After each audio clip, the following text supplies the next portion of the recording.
আমলেই ব্যাংকটা এ থেকে বিয়ে হয়েছিল। নিন্দা আমার নাম দিয়ে, আমার ওয়াইফের নাম দিয়ে ব্যক্তিগত কুৎসা নিন্দা করছে। আমি তো কারোর নাম বলছি না। নবগ্রামের হচ্ছে সার্টিফাইড চোর।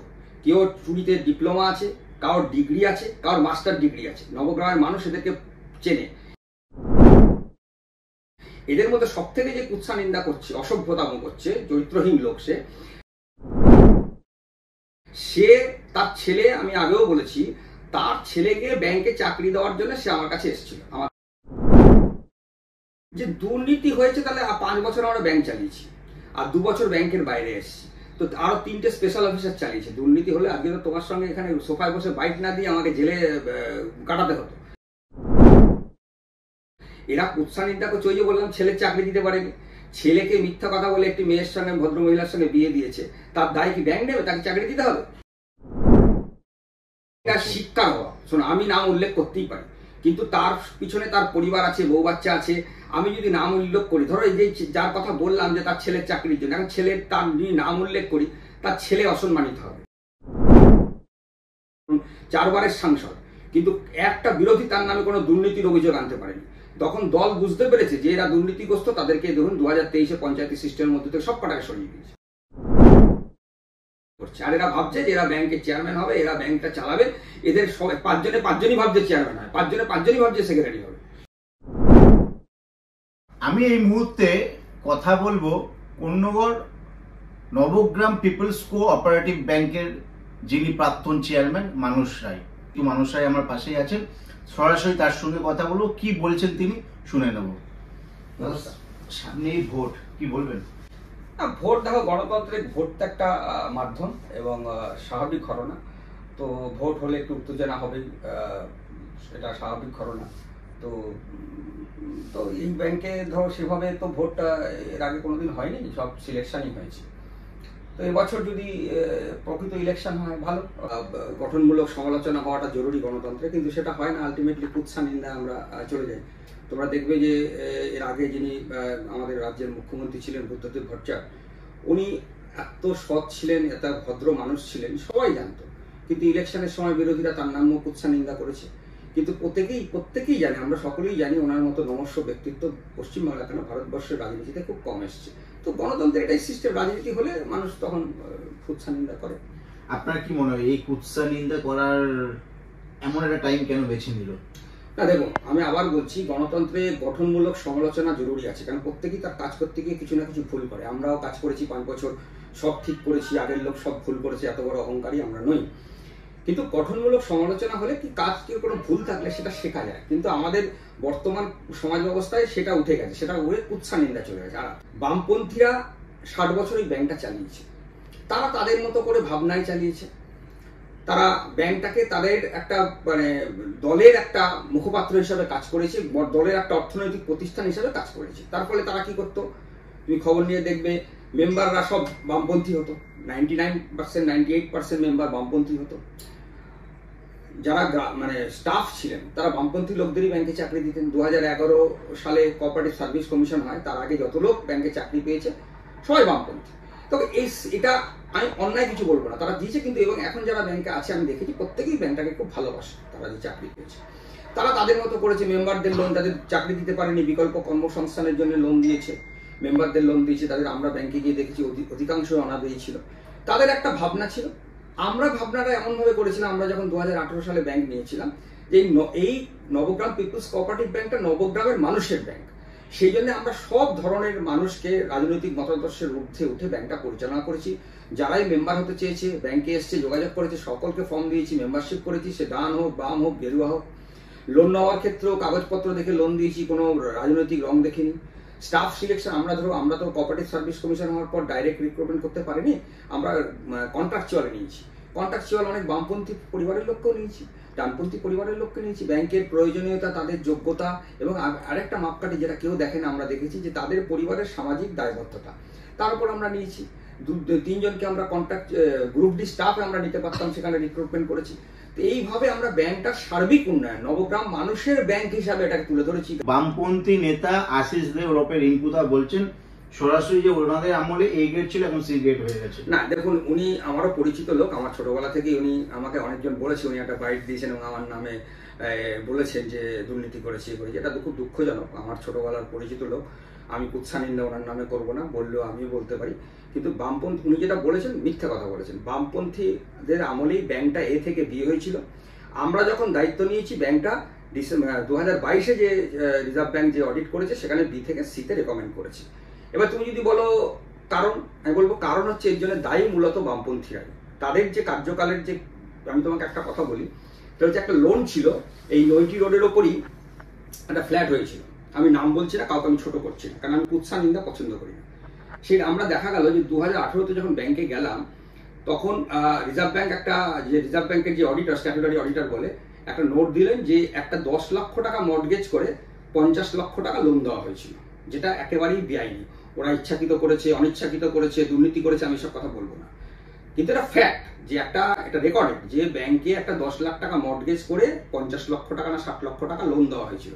আমরা যখন ব্যাংকে গেছি তখন ওটা অনাদায়ী হয়ে ইন্টারেস্ট মিলিয়ে 80 লক্ষ টাকা দাঁড়িয়েছিল। এবার রিজার্ভ ব্যাংক বলেছিল এটা দুর্নীতি হয়েছে, এটাতে স্পেশাল ইনভেস্টিগেশন করতে হবে। সরকারি রিজার্ভ ব্যাংক স্পেশাল ইনভেস্টিগেট করবে মানে ইডি সিবিআই কে দিয়ে করবে।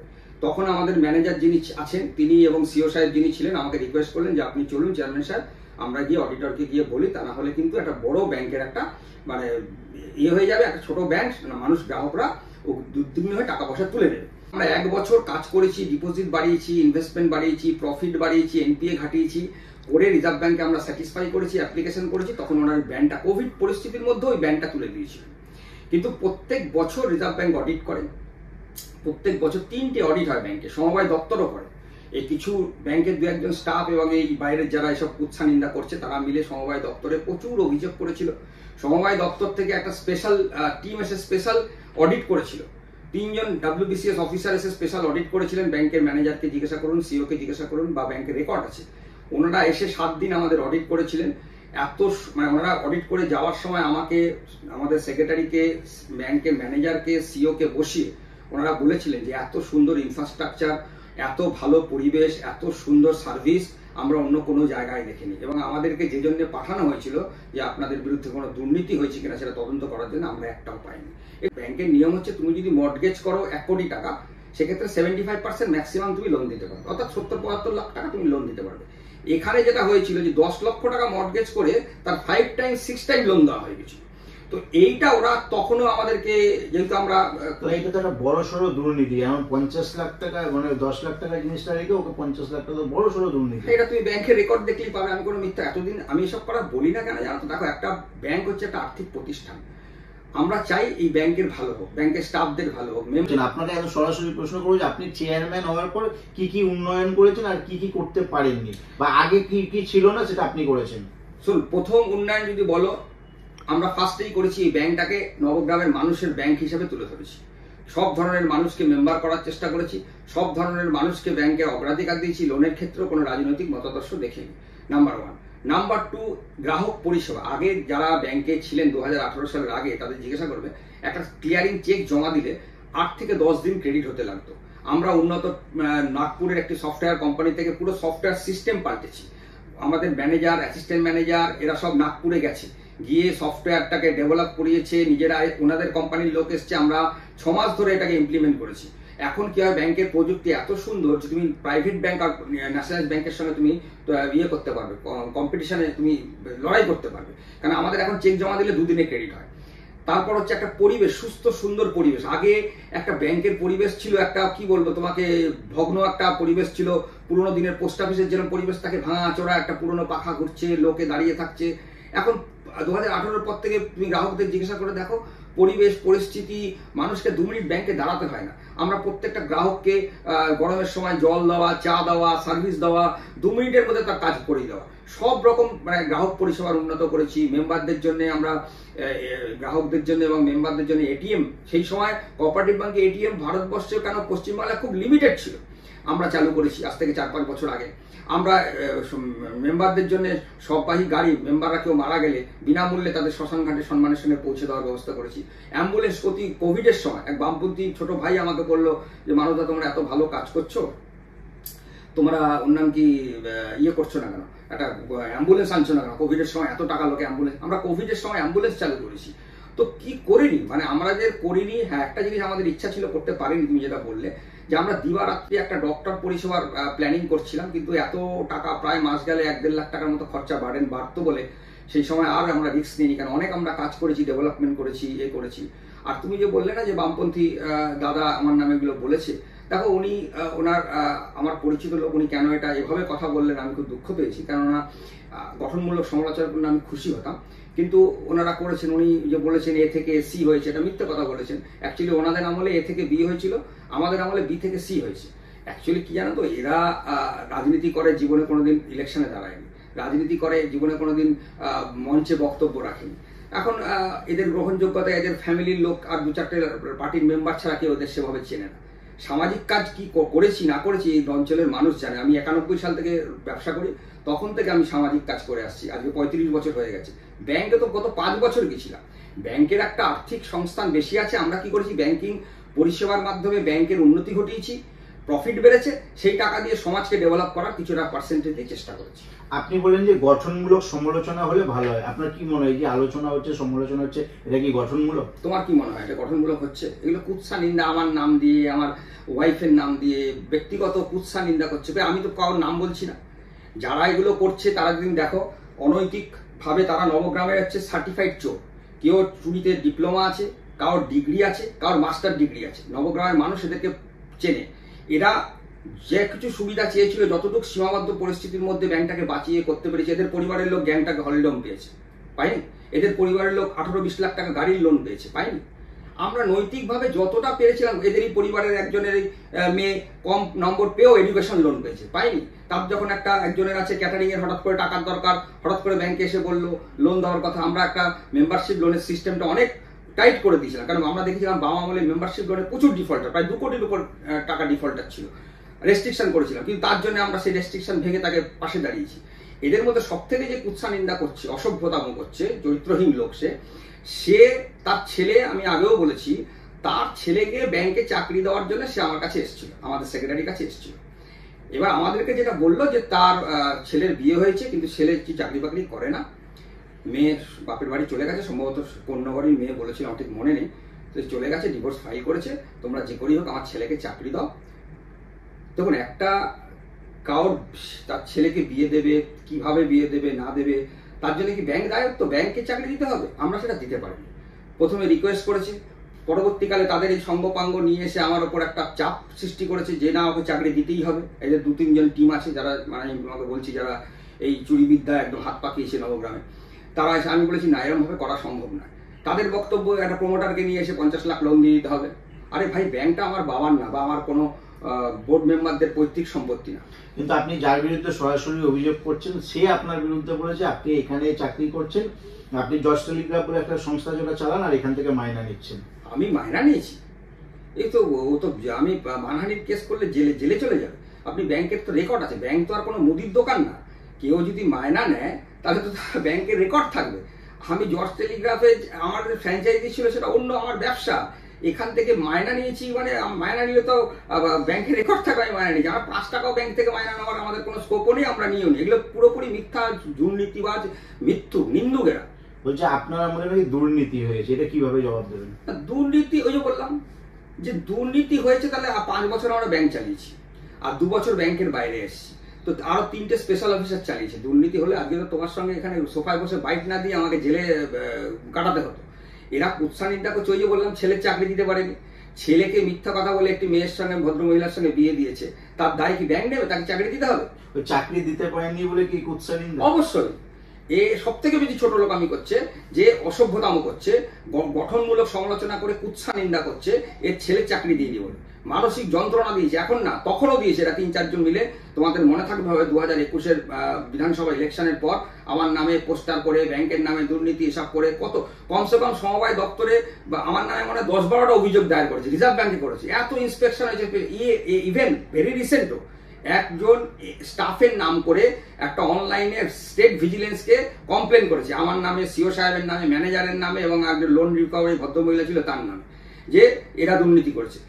কিন্তু যার নাম দিয়ে করেছে সেই চিঠি লিখে জানিয়েছে যে আমার নামটা ইউজ করা হয়েছে, তার ফোন নাম্বারটাও ভুল দিয়েছে, যে আমি এরকম ধরনের কোনো কমপ্লেন করিনি। মানে এটা এত অসভ্য, এত নিচ, এত ছোট।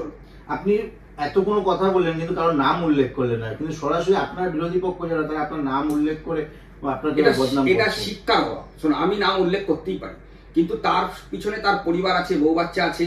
আমি যদি নাম উল্লেখ করি, ধরো এই যে যার কথা বললাম যে তার ছেলের চাকরির জন্য, এখন ছেলের তার যদি নাম উল্লেখ করি, তার ছেলে অসম্মানিত হবে, বা তার ছেলের পরিবারের লোক অসম্মানিত হবে, তার স্ত্রী অসম্মানিত হবে। আমি এদের মতো এত ছোট লোক না, অশিক্ষিত না, তা আমি নাম ধরে বলছি না।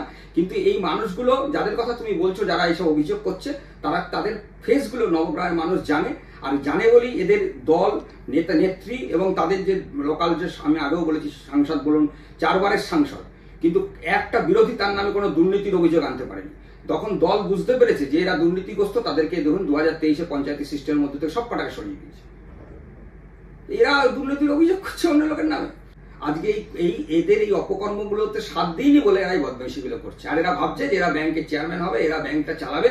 এদের সবাই 5জনই ভাবছে চেয়ারম্যান হয়, 5জনই ভাবছে সেক্রেটারি হবে। এটা বাস্তব সত্য যে তুমি যখন জনপ্রিয় হবে, নিন্দুকরা তোমার সমালোচনা করবে, আর তুমি যখন যোগ্য হবে, অযোগ্যরা তোমাকে হিংসা করবে। আব্দুল কালাম বলেছিলেন, if you salute your duty, you don't need to salute anybody, if you pollute your duty, you have to salute everybody. এরা তো ক্ষমতা লোভী। এখন যে আপনারা জানেন যে পঞ্চায়েতি সিস্টেম থেকে এরা দূরে সরে আছে, এই 4-5 জন নেতৃত্ব ওদের সরিয়ে দিয়েছে। তো এখন এদের পদ লাগবে, আর এরা বেসিক্যালি এরা হচ্ছে স্পেসিফাইড তোলাবাজ। এদের একটা প্রতিষ্ঠান না হলে তোলাটা তুলবে কোথা থেকে, একটা পয়েন্ট। 2 নম্বর পয়েন্ট হচ্ছে যে এরা বিশেষ করে আমাকে টার্গেট করছে এই কারণে যে আমি কঠোরভাবে নীতি আদর্শ মেনে প্রতিষ্ঠানটা চালিয়েছি। আর এদের যেটুকু এদের মধ্যে একজন আছে, তার নাতনির অন্নপ্রাশন সম্মতি ভবনে ভাড়া নিয়েছিল, আমাকে রিকোয়েস্ট করেছিল। আমাদের 15,000 না 16,000 তখন ভাড়া ছিল, মাত্র 2,000 টাকার এগেনস্টে আমি তাকে দিয়েছিলাম। সুবিধা দিইনি এরকম কার, সবাই সুবিধা পেয়েছে। এখন অনৈতিক সুবিধা চাইলে, প্রতিষ্ঠান তো আমার পৈতৃক সম্পত্তি না যে আমি দিতে পারবো, সেখানে দিইনি, তাই রাগ করেছে। নিজেরা চরিত্রহীন, তাই অন্যের নামে এসব চিন্তা করে। বরঞ্চ আমি বলতে পারবো যে একজন মহিলা নেত্রী আছেন, তার মেয়ে যথেষ্ট যোগ্য ছিল, তার মেয়ে আমাদের কাছে চাকরির জন্য আসে এবং আমরা ইন্টারভিউ সিস্টেমে ইন্টারভিউ করি। সে যথেষ্ট যোগ্য ছিল, সে ইন্টারভিউ তো সে সাকসেসও করে।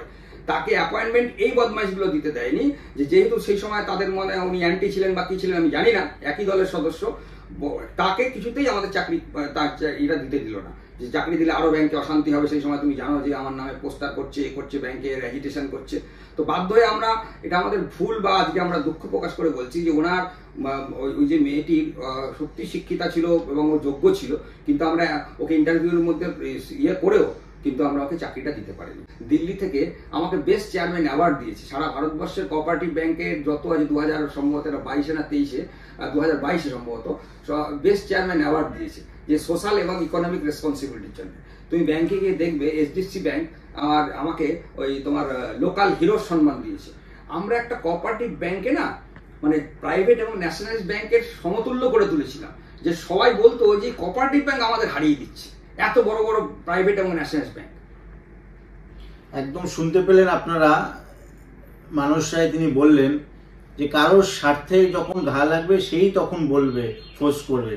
যেহেতু তারা এসেছিল তাদের স্বার্থ নিয়ে, স্বার্থ পরিপূর্ণ করতে পারেনি, তার কারণ এরা পদ চাইছে, যে পদ না থাকলে এরা তোলাবাজি করতে পারবে না, সেই জন্য এদের পদ চাই, সেই জন্য এরা আমার নামে নিন্দা করছে, কুৎসা করছে, যদি এই সমস্ত করে আমাকে একটুখানি বিপদে ফেলা যায়। তবে আমি মানুষের জন্য কাজ করি, তাই আমি আমার পদ নিয়ে চিন্তা করি না, আমার নিজের ব্যবসা পর্যন্ত আছে। কন্যগড় থেকে অমিত দাসের সঙ্গে প্রসেনজিৎ, হিন্দুস্তান টিভি।